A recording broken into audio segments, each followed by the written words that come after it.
to another episode of The Real Paul Show, where artists share their heart about their passion for what they do. Take a moment to look over the episode's description to familiarize yourself with available links, as they will be mentioned throughout the podcast. And now, here's your host, Paul Bice. Hello, and welcome to The Real Paul Show. You are in for a treat today. I will be interviewing Nathalie Miranda, and she is going to be sharing with us her story of how music has affected her life. So buckle up, people, and get ready to hear the backstory. We start off the show with an introduction from Nathalie. So my name is Nathalie Miranda, and I am a singer-songwriter from London. I've been writing since I was really young, but a bit of a late starter in terms of recording and performing. I was very shy growing up, so I didn't actually sing in public until I was 15, which is kind of late in terms of sort of getting started, I think. Mm-hmm. I was on holiday with my family and there was a karaoke night, and I kind of thought, I'm going to do it. I'm going to get up and do it. Obviously, bearing in mind I'd been sort of practicing in my room for years. My parents didn't even know I liked to sing. I got up and I sang Hopelessly Devoted to You from Greece. It went down really well and I felt really happy with it. That really just gave me the push to really start doing it sort of properly, or pursuing it when I got home. So it just went from there, and I would sort of perform in local community festivals and things like that. I finally managed to find somebody to write with, because I mainly write melodies and lyrics, and I needed that other person to put some music down for me. So I found a local studio with some great guys there that kind of put some tracks together for me using my melodies and my lyrics. And yeah, I guess it's just been, ever since then, I've just been pursuing this sort of unattainable dream. Just writing with lots of people over the years, and until eventually I found my sort of permanent co-writer, producer as well. Just, trying to, I guess, write something that people sort of sit up and take notice of. And so, it's just been like that. Yeah. Going into the questions that I have, and you kind of hit on it there, but what is it that drew you to music?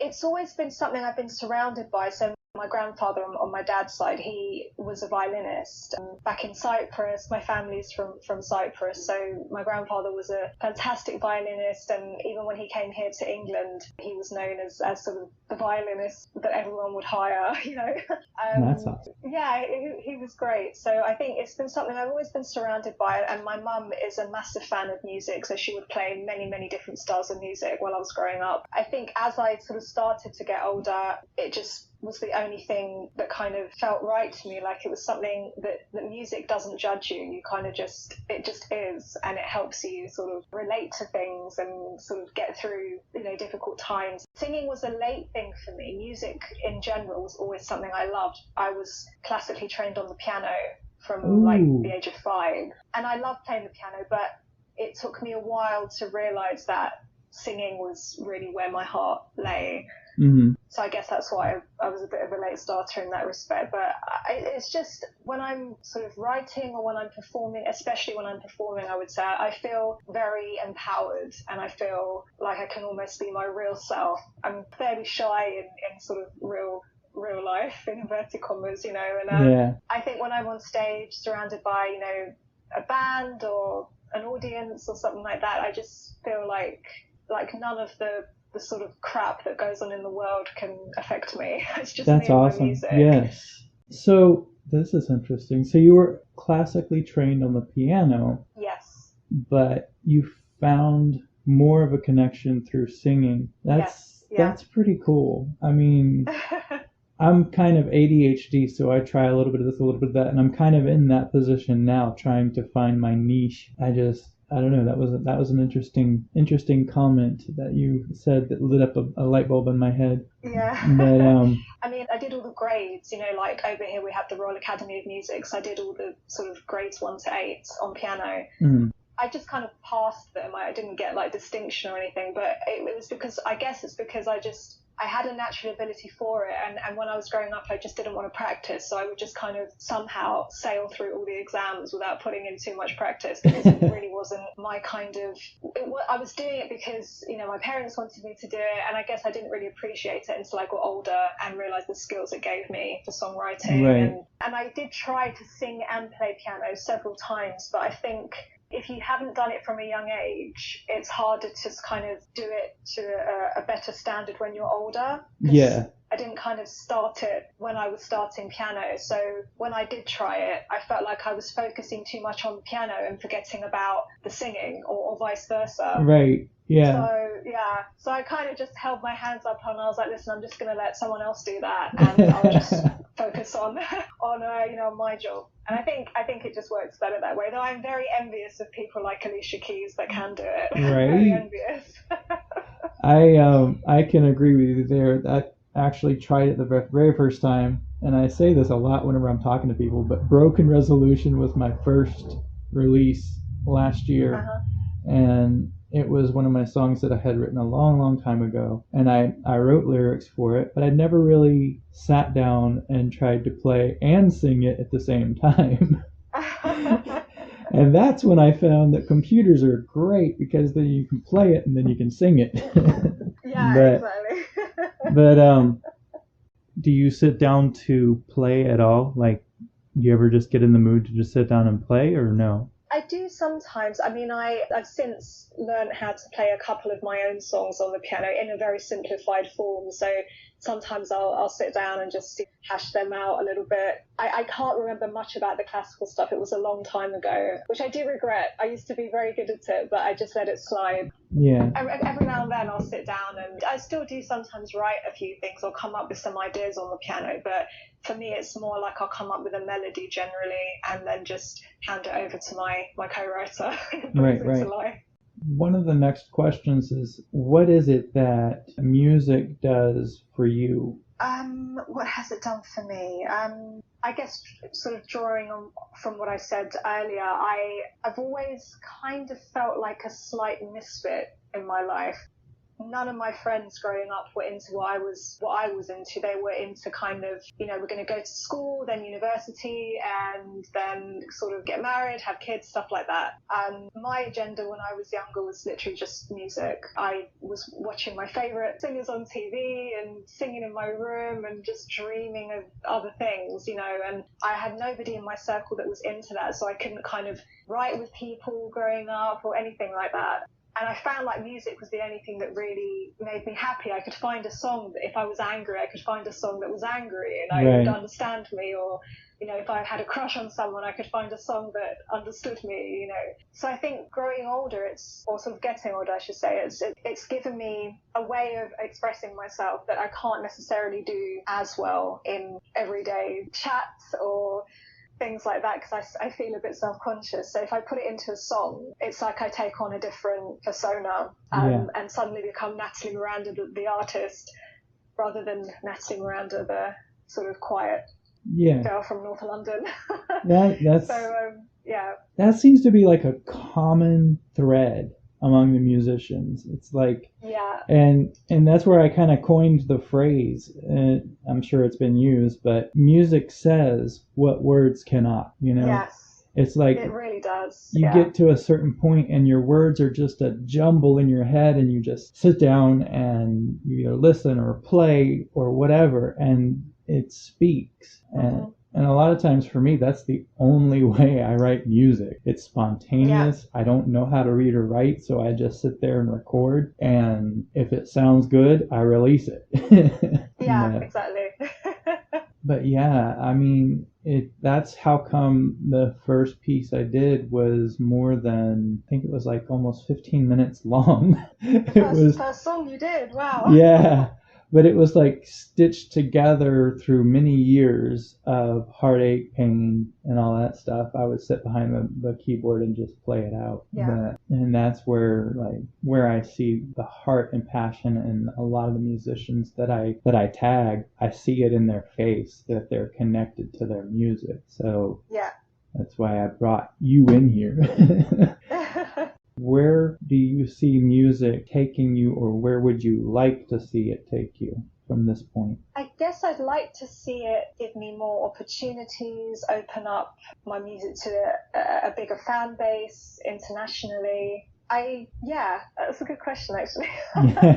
I guess that, I mean, it's taken me a really long time to find my kind of sound.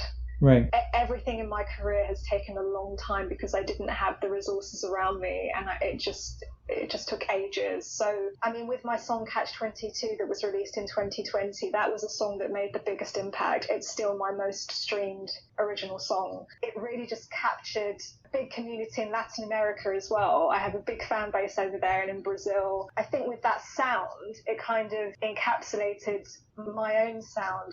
It's kind of like dramatic. Mm-hmm. Dramatic vocals, dramatic production, that kind of thing, which is really what I'm all about, I think.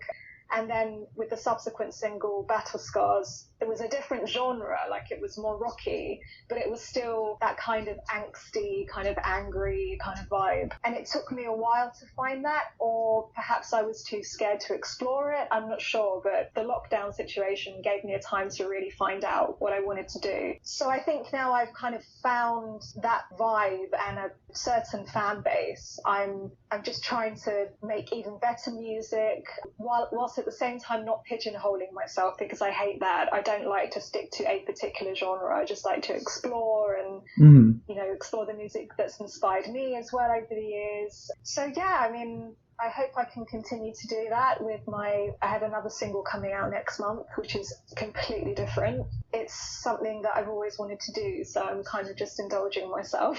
Nice. I think, for me, growing up with artists, like Madonna and Whitney and all the greats, to me, they've always evolved, and that's how I see what my personal opinion of what an artist should be. I'm not a huge fan of current music. I don't know, that's a bit controversial to say, but I get you. Yeah, and it's not to say that people aren't talented, like the stars of today, but it's just that I feel like it's the same.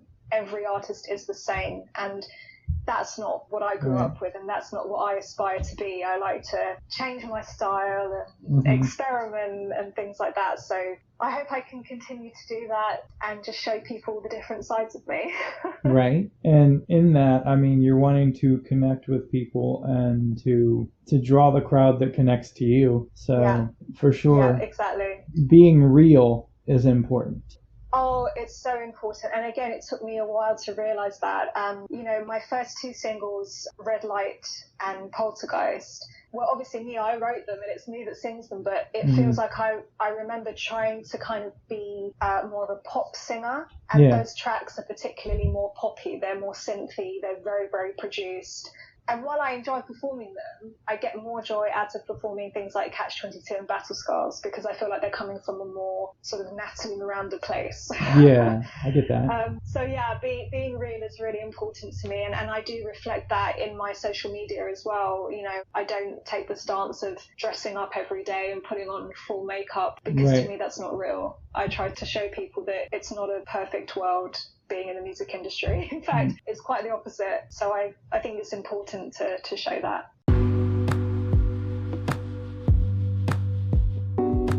We'll be right back after the break.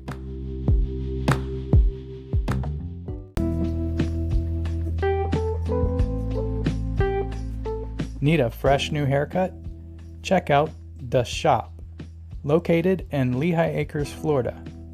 That's The Shop. DASHOP. Check them out on Google.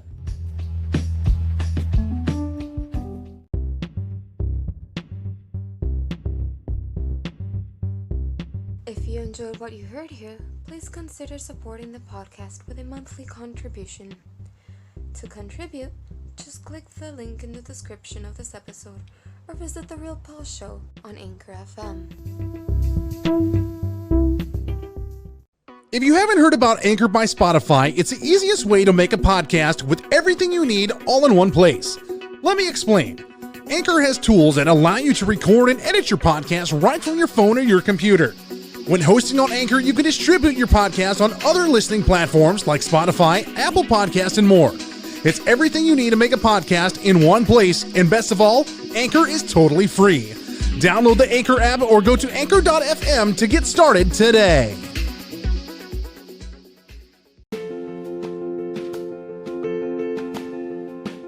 If you'd like to record a question or comment to possibly be aired on a future podcast, just click the message link in the description of this episode or visit the Real Pause Show podcast on Anchor FM.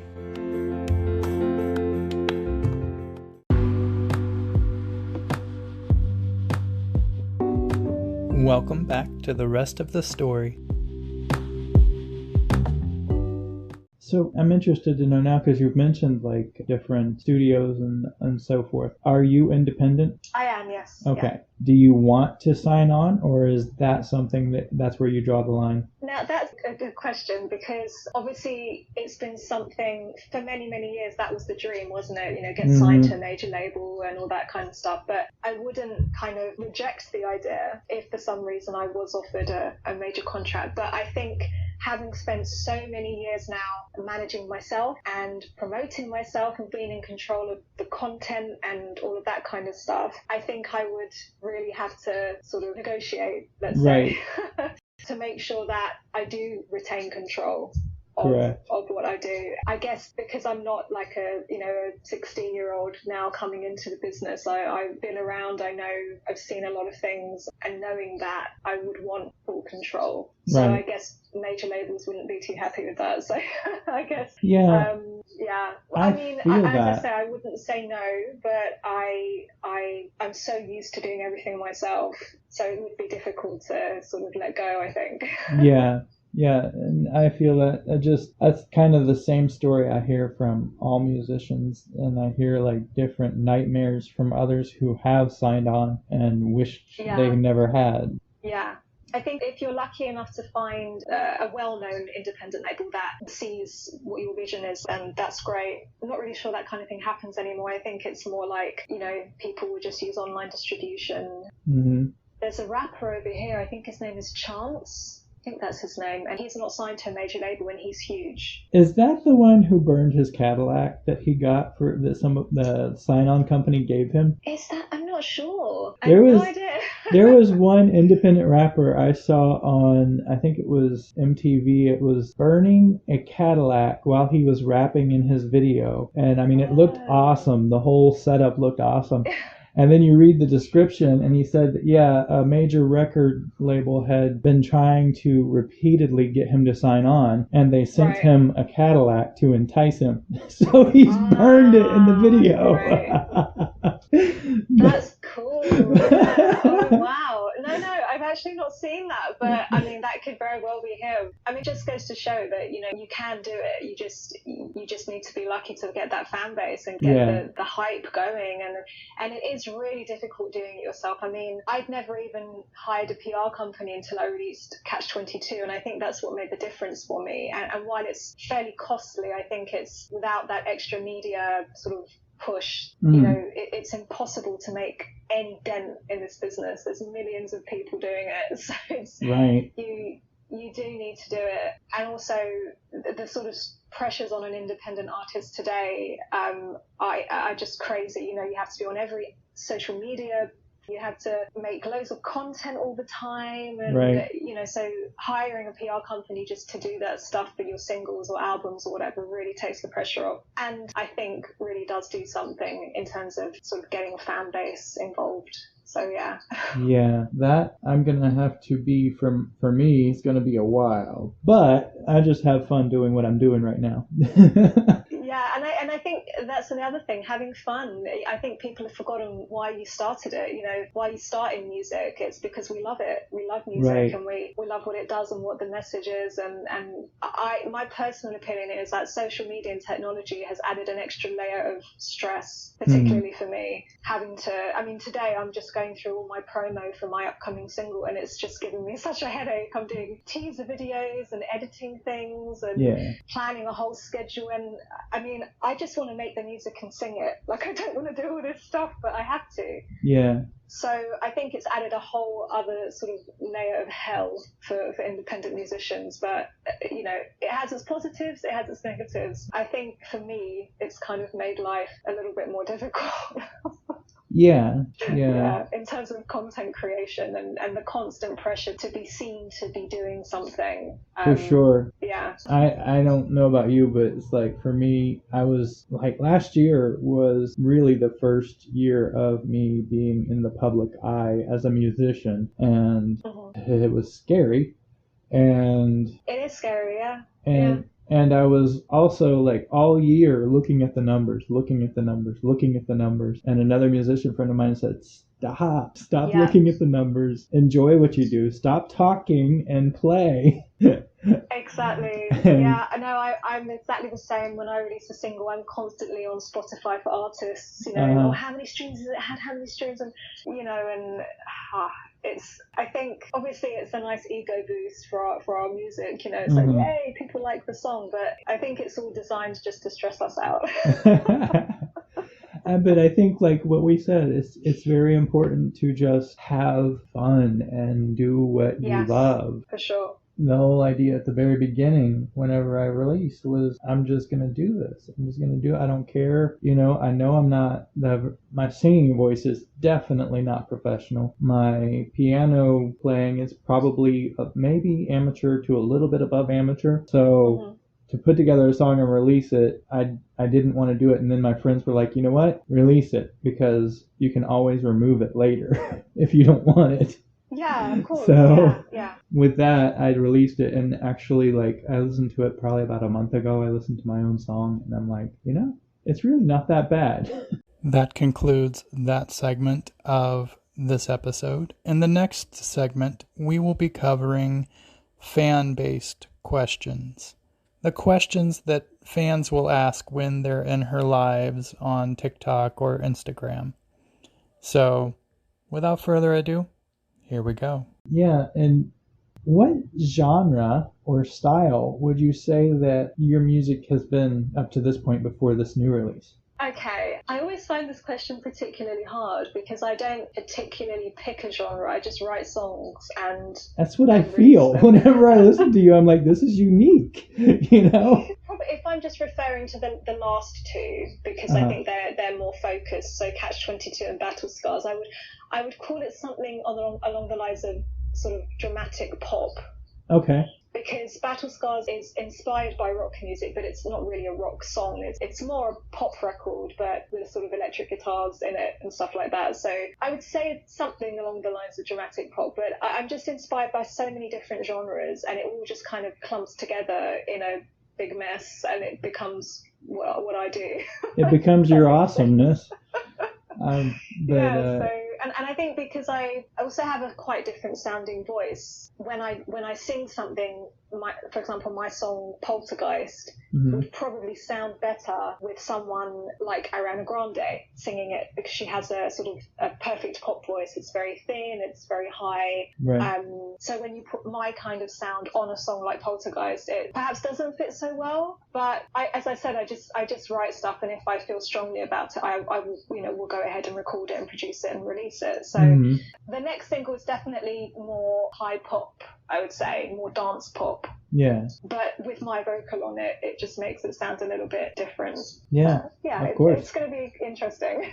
Yeah, I'm excited to hear it. The next question is, who inspires you? Or who is your idol? I mean, my number one idol or sort of, inspiration is Freddie Mercury. I am fairly obsessed with him. Awesome. Always have been.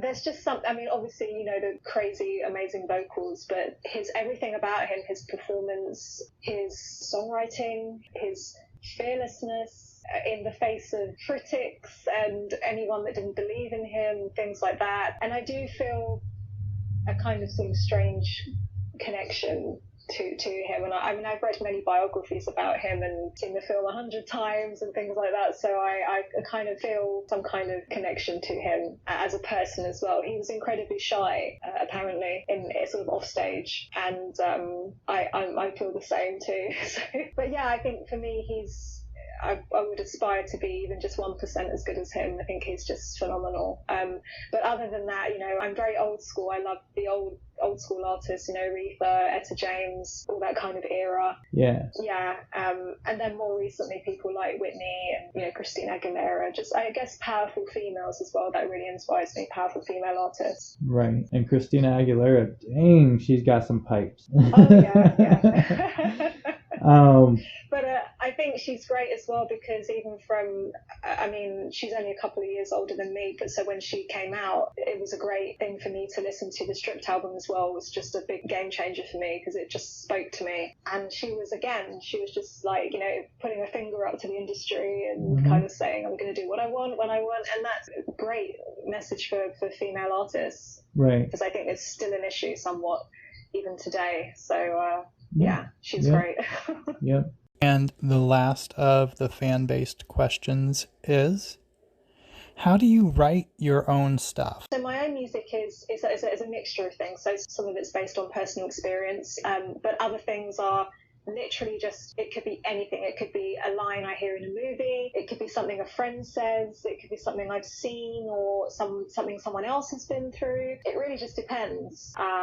Battle Scars, the very opening line of Battle Scars is something my friend said. Just the first line. I was like, oh, that's really cool. I'm going to use that in a song. So, yeah. So it's a mixture of things. But I feel like it has to be something I feel passionate about. I collaborate with dance producers a lot. Like last year, I co-wrote and featured on a whole ton of dance, like house tracks. And they're very easy to write. They're usually about love or throwing your hands up and feeling free or something like that. Mm-hmm. And it's very easy content to write, but to me, it's not like something I can put my own name on. It's always a name of the producer featuring Nathalie Miranda kind of job. And that's great. It kind of gets my voice out there. But with my own material, it really has to be something I feel really strongly about.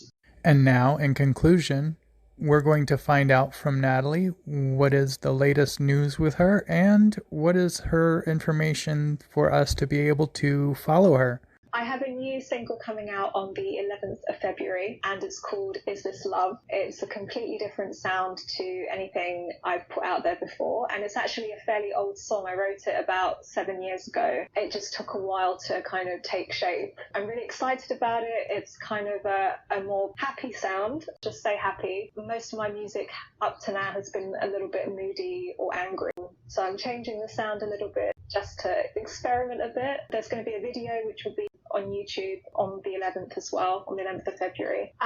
So yeah, that's my new single. I have a Patreon page if anyone's interested in checking out my Patreon world. I've just actually rebranded and sort of refreshed the page a little bit. So there's different levels or tiers for people to check out, but there are daily diary updates that I'm now doing about everything that I do every day towards my music and my career, all the behind the scenes info. So there's going to be a lot more that I'm offering people this year than I was last year. I also have a website, which is nathaliemiranda.com, where you can find all my social media links.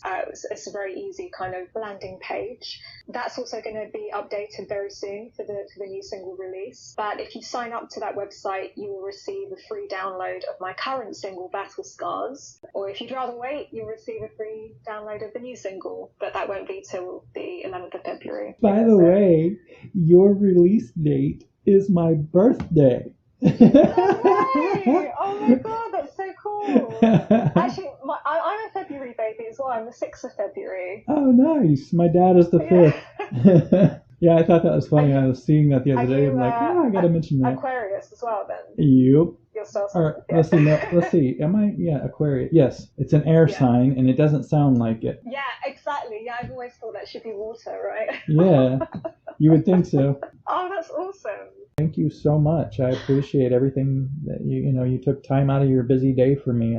It means a lot. Oh, no, thank you. Thank you.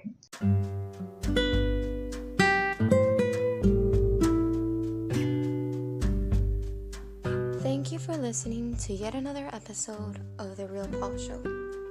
We hope you enjoyed it. Be sure to subscribe on your favorite podcast platform so you don't miss an episode. And remember, do what you love with no regrets.